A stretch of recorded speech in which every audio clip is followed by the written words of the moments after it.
How did the Quran predict the life of any of the prophets, peace be upon him, his family members? You know, this issue of the family members of the prophets is quite a sensitive issue, and I would be very careful to speak about that because it's causing a lot of conflicts. Actually, it has been causing from straight after, you can say, the collapse of the, you can say, the Khilafah Rashida, okay, or even before that, in some certain, you can say, degree. So that's why I would be a bit careful to speak about it. But anyway, yes, Quran mentions the family members of quite a few prophets. Okay, so that's specifically highlighting on the family members of Ibrahim alayhi salam, through both of Ismail and Ishaq. Okay, confirming that the prophethood was granted. So there was an agreement, obviously, according to the Bible, agreement between God and Prophet Ibrahim about both of his sons.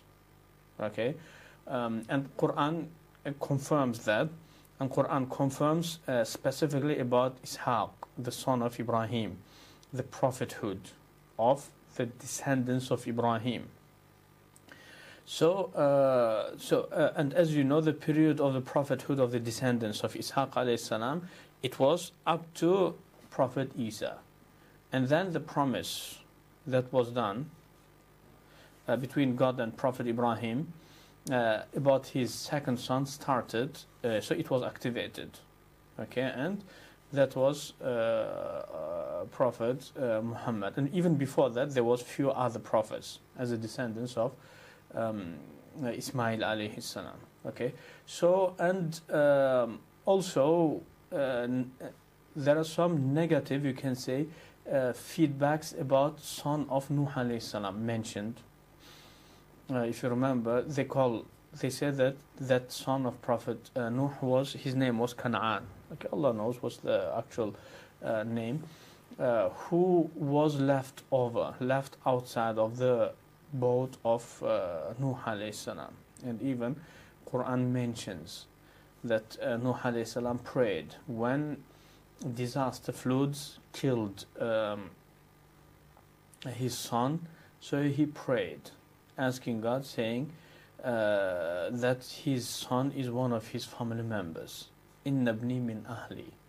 Okay, saying, Ya Allah, my son is one of my descendants. Wa inna wa'daka al-haq. And your promise is true.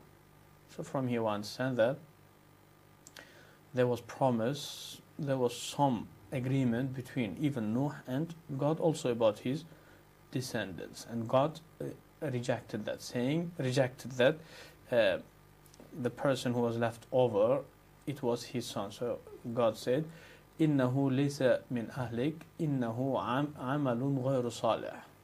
Okay, or إِنَّهُ عَمِلَ غَيْرُ صَالِحٍ. Both of them are valid.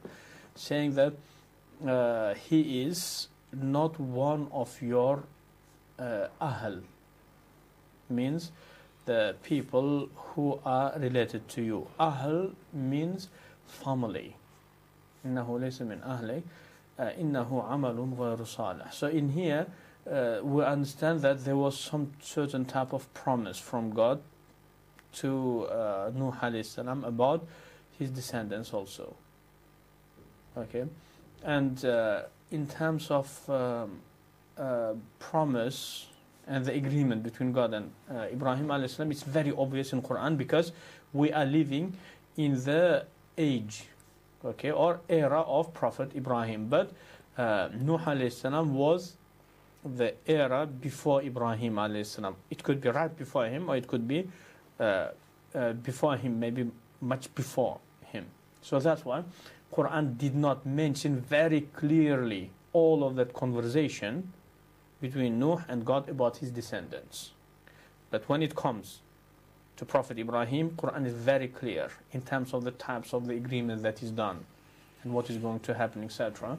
Yes, so it only requires to go back to Quran and to read and to understand it. Or otherwise, Quran again speaks about it very openly. So that's one thing. And the second thing is in terms of prediction. about the descendants of the family members of Prophet Muhammad, because he is also included into the promise of Ibrahim alayhi salam, promise of God to Ibrahim alayhi salam. So do I have some certain indications about that? Definitely. So any promises which was done between God and Ibrahim alayhi salam, all of that is applicable on all of the prophets who came from Ibrahim alayhi salam, including Jewish prophets, okay, Ibrahim, Dawood, Sulaiman, okay, Yaqub, all of them obviously would, so all of them were from Ishaq alayhi salam. Okay, so Ishaq and his son Yaqub. So Yaqub, he is the first person to be called Israel. Okay, so all of the Israeli prophets, I said Jewish, sorry for that, so it is Israeli prophets. So all of the Israeli prophets have been included into the agreement between God and Prophet Ibrahim, as well as Adnani prophets or Ismaili prophets. Adnan is the name of one of the grandsons of Prophet Ismail.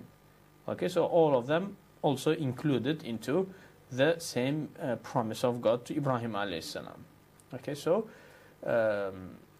you can see that it's also included, and we do have good indication of that and some certain clarification about the further actions also.